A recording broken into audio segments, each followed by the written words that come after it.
Here is how you can shallow out your downswing without having to even think about your downswing. Here's the quickest and most simple way to shallow out that downswing. Number one, super simple, think about pointing your chest to 12 o'clock. So when you set up to the ball, don't have your chest pointing to the left. If we think of the middle of our stance being 12 o'clock, this is 1, 2, 3, 11, 10, 9. We don't want the chest to point at 10 or 11 o'clock.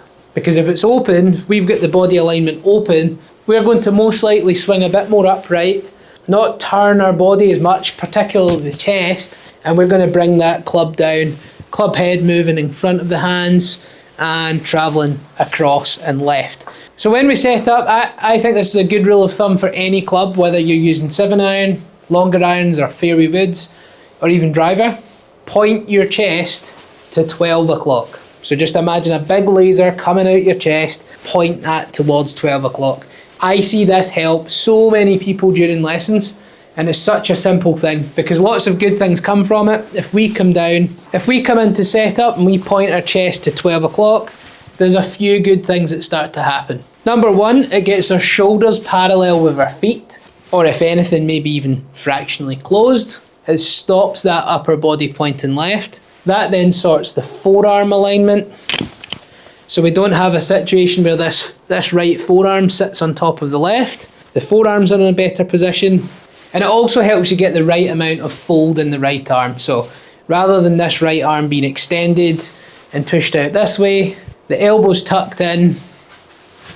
It looks as if we're going to give blood. So this arm and bicep sits this way, and then we rotate in. And that makes it much easier to do that. If we think of the chest pointing to 12 o'clock, the whole upper body and the arm structure starts to work really, really well. So 12 o'clock with the chest is such an important and easy thing to do before you hit the ball that's going to massively improve your swing. So 12 o'clock, another easy way to do it is just put a stick down, pointing at 12 o'clock, make sure your chest points at 12 o'clock, and from there just hit some balls.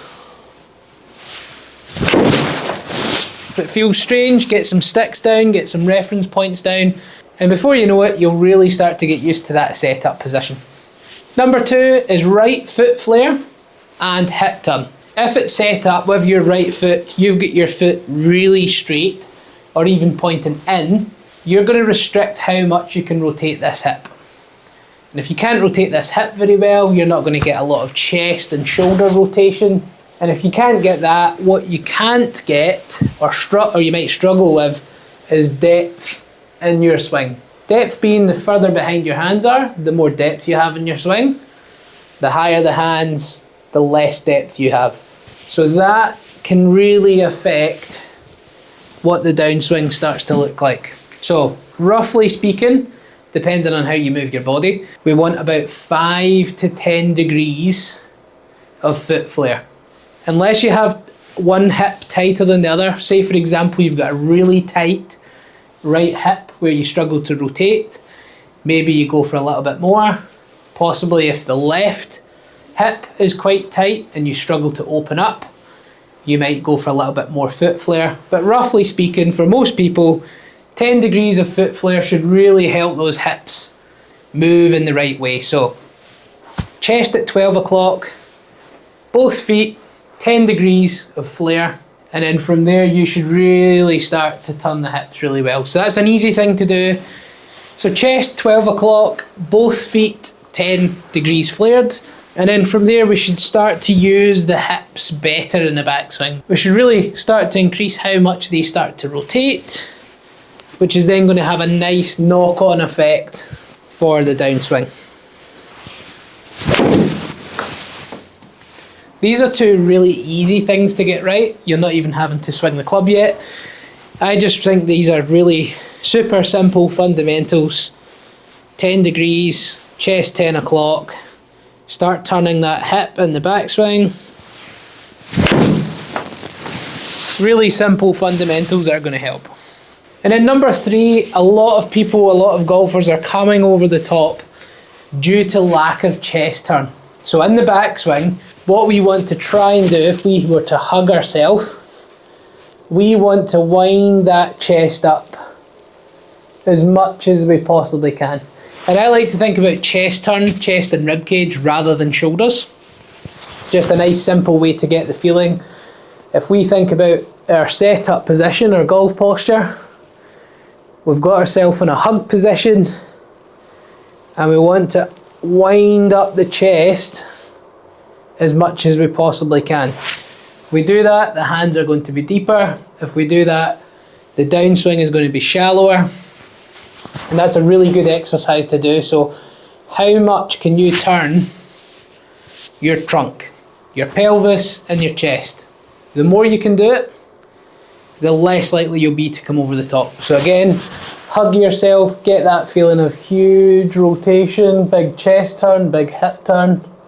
Numbers wise, what do the best players in the world do? You'll just see a couple of examples here for chest turn and for pelvis turn. And if we can increase that, we're going to shallow out the downswing, potentially create more speed. If you're someone who sways off the ball, this is going to limit how much you do that. If you're someone who lifts as you're swinging back, again, the better you rotate, the less likely those things are to happen. So you do that for a few drills, you get that sensation of your chest turning. So you can think of your chest turning away from the target, or you can think of your back turning towards the target. That can be another good swing thought. So 12 o'clock with the chest, 10 degrees with the feet. Big chest turn, leading to a shallower move in the downswing.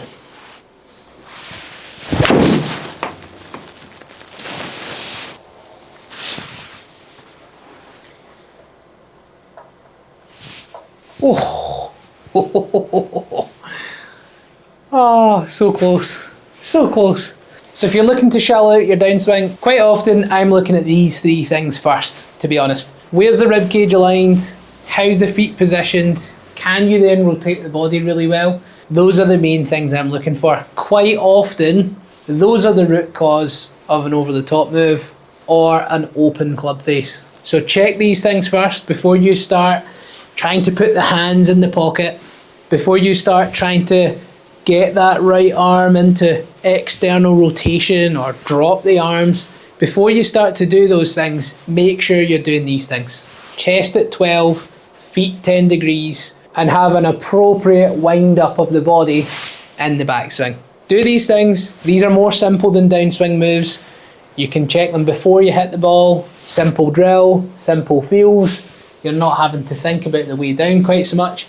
So these are things that are definitely quite easy to do and implement into your golf swing.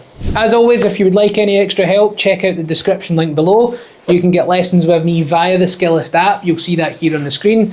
And by clicking that link and following me, you can send some swings and get a free swing analysis.